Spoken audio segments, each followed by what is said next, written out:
जो कुछ भी है वो कांग्रेस की वजह से। ये आखिरी चुनाव है।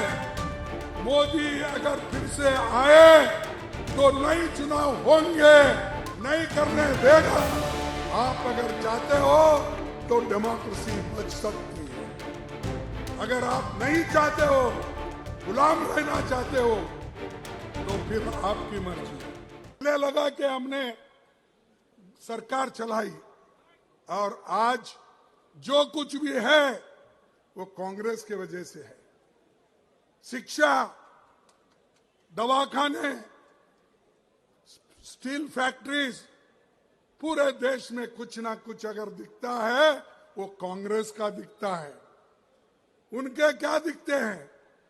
उनका कुछ नहीं। लोगों को लड़ाने के लिए चलो तुम लड़ते रहो, मैं मजा करता हूं बोल के वो लोग अपनी छवि बना लिए हैं। तो आपको सोचना है। आपको और एक बात कहता हूं, ये आखिरी चुनाव है। मोदी अगर फिर से आए तो नए चुनाव होंगे, नहीं करने देगा और डिक्टेटरशिप आएगी। तुम मानो या न मानो, अभी भी देख रहे आप। परसों ही हमारे पास के एक नेता को उधर लेके गए, इंडिया का, गठबंधन का। कौन है?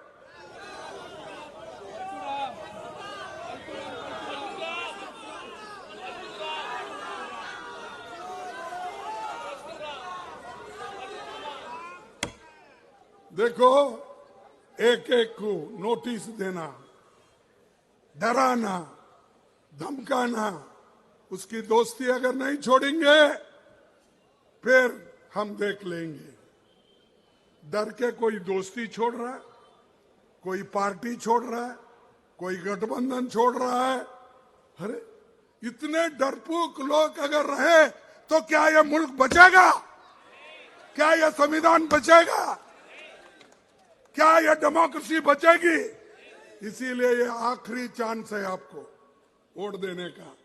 इसके बाद कोई वोट नहीं देगा, क्योंकि ये पुतिन, रशियन पुतिन का जो प्रेसिडेंट इलेक्शन होता ना, वैसा ही होते चले जाएंगे। ध्यान में आ रहा है आपको? इसके बाद नो चुनाव। उन्हें अपनी ताकत के ऊपर वो चलाएंगे, चुन के आएंगे, 200 लाएंगे, 300 लाएंगे, 400 लाएंगे, 500 लाएंगे। अगर हमारी सब 543 है तो उसको बढ़ा के फिर 600 भी बना देंगे। तो ये संविधान की रक्षा करना, डेमोक्रेसी की रक्षा करना, इलेक्शन बार बार होना, चुनाव होना, इसकी जिम्मेदारी आपके ऊपर है। आप अगर चाहते हो तो डेमोक्रेसी बच सकती है। अगर आप नहीं चाहते हो, गुलाम रहना चाहते हो, तो फिर आपकी मर्जी। क्योंकि पहले तो गुलामगिरी करके आए ब्रिटिश के जमाने में। और ये SC ST OBC वालों को भी मैं ये कहना चाहता हूं, अरे हमारा देश तो गुलाम था, लेकिन आप लोग गुलामों के गुलाम थे। क्योंकि जितने अमीर थे, अमीरों के पास इन्हों काम करते थे गुलाम। अमीर लोग ब्रिटिश के गुलाम थे, तो वो एक के गुलाम, और ये गरीब लोग गुलाम के गुलाम, उनके पास काम करते थे। इसलिए सोचो भाई, फिर से आप गुलाम बनना चाहते हो? फिर से आप शिक्षण से दूर रहना चाहते हो? फिर से आप जो आपको हक मिला है नौकरी का, वो जो छीन ले रहे, उसको आप मानते हो? देखो, देश में आज भी 30 लाख वैकेंसीज है, और 30 लाख वैकेंसीज मोदी भर रहे नहीं। रेलवे में है, पोस्ट ऑफिस में है, पब्लिक अंडरटेकिंग में है, टीचर्स में है, सेंट्रल स्कूल्स में है, सैनिक स्कूल्स में है, ये सब में है। तो 30 लाख लोगों को भरने का काम आपने नहीं किया। क्यों नहीं किया? कि इसमें एससी, एसटी, ओबीसी ये लोगों को हिस्सा मिलेगा, वो लोग नौकरी आएंगे, वो लोग नौकरी के पक्के हो जाएंगे। तो इनको जैसे थे 1947 के पहले वैसा ही रखने के लिए मोदी जी ये चाल चल रहे हैं।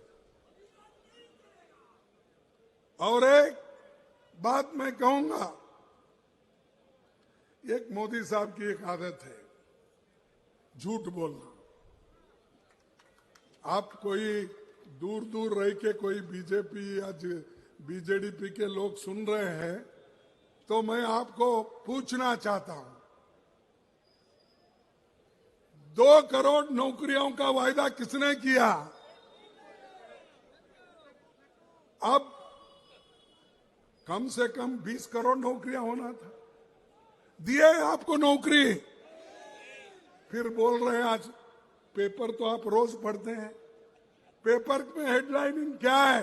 मोदी की गारंटी। मोदी की गारंटी क्या है? 2 करोड़ नौकरियां नहीं देना।